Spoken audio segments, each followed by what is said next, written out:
All right, let's talk about some of those super common grammar mistakes that, let's be honest, can trip up just about anyone. The point here isn't about being some kind of perfect writer. It's really about making sure your ideas come across with clarity and confidence. You know, this quote from John Gingerich really hits the nail on the head. It might not seem fair, but it's true. People often judge our ideas based on how we present them in writing. Just think of good grammar as a kind of shortcut to credibility.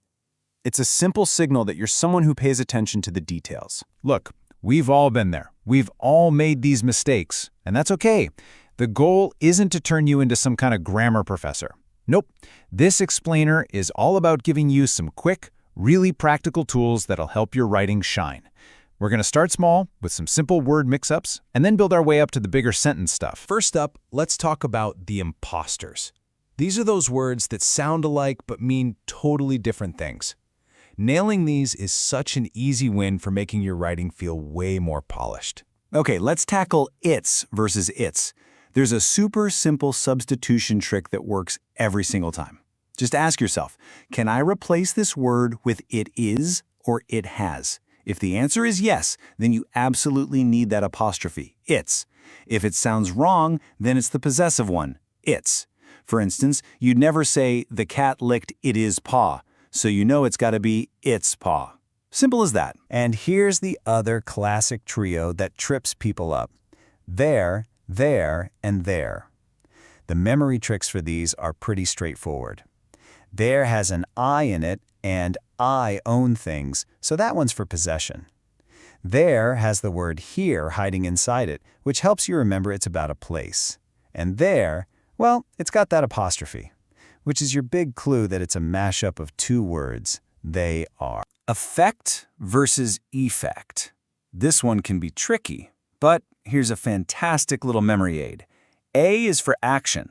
Effect is always the action, the verb, the thing that does something. Effect is the end result, the noun, cause and effect. So the new policy will affect employees, and the effect will be higher morale. Section 2. The deal breakers. Okay, we've handled single words. Now let's zoom out and look at the structure of our sentences. This is where things can get a little messy and really start to confuse your reader if you're not careful. So, first on our list is the comma splice. What is that exactly? It's what happens when you try to stick two complete sentences together with just a comma. For example, Eli is a volunteer firefighter, Ben is an event planner. See? Each half of that could stand on its own as a full sentence. A single comma just isn't strong enough to hold them together properly. The great news is you've got 3 really easy fixes in your toolkit. 1, you can just use a period and make 2 separate sentences. Simple. 2, if the ideas are really closely related, you can use a semicolon to show that connection. Or 3, you can keep the comma and just add a small connecting word like and, but, or so. All 3 options are correct, so you just pick the one that creates the best rhythm for your sentence. All right, now for a totally different kind of structural problem. And it's captured perfectly in this classic joke from Groucho Marx. Just read it for a second. So, who's wearing the pajamas here? Is it Groucho, or is it the elephant? The reason that joke is so funny is because of something called a misplaced modifier. The phrase, in my pajamas, is in the wrong spot. It ends up describing the elephant instead of the person telling the joke. And the fix is almost always incredibly simple. You just pick up that descriptive phrase and move it right next to the thing it's actually supposed to be describing. Okay, so now we get to the really interesting part. The part where the rules of grammar get a little bit fuzzy, a little more gray. This is where we get to see that language is really a living, breathing thing. Fewer versus less. This might be one of the most debated little grammar points out there. You see that 10 items or less sign in every single grocery store, right? But is it technically wrong? What's the real story? So the textbook rule, the one most of us learned in school, is pretty clear.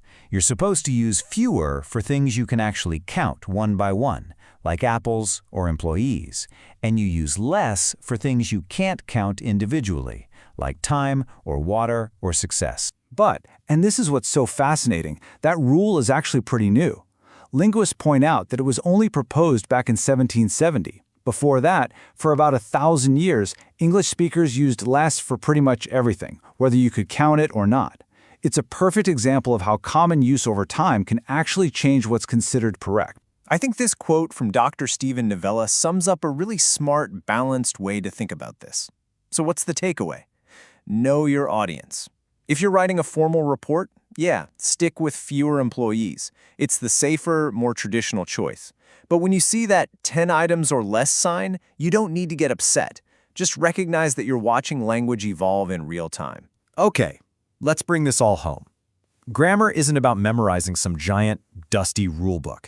It's about building a toolkit that helps you share your ideas with real precision and, well, with confidence. So, let's recap our toolkit. First, mastering those commonly confused words, that's your foundation. It's a quick way to build credibility. Second, fixing those structural errors like comma splices, that's what gives your ideas true clarity. And third, knowing when a rule is a rule and when it's more of a guideline, that gives you flexibility. It all comes back to a single powerful idea: using grammar as a tool to communicate as effectively as you possibly can. All of this just shows how dynamic and alive language truly is. So I'll leave you with this final thought to chew on.